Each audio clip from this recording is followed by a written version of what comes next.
Why forecasts fail? Well,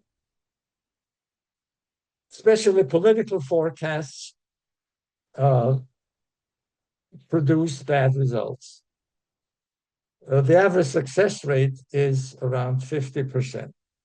So you can just as well toss a coin and say, this will happen, and this may also happen. So why forecasts? Okay.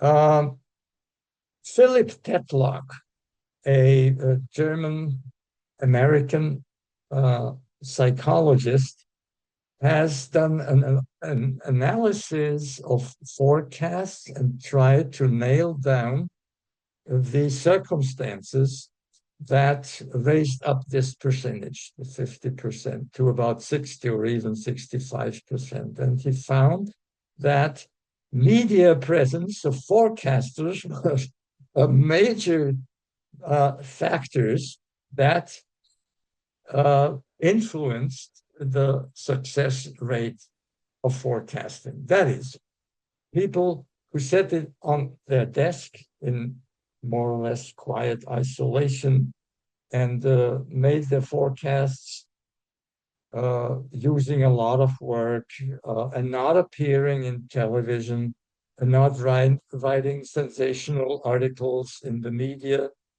They used to have a better rate of success.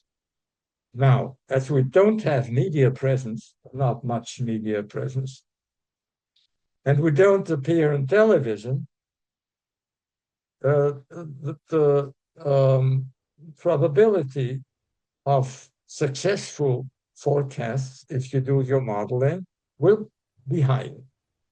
Okay. Confirmation bias and tribalism are social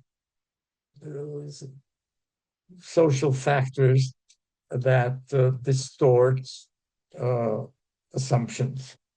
Just as the out of sample error, you have a small sample and noise is big, so you have to be very, very careful.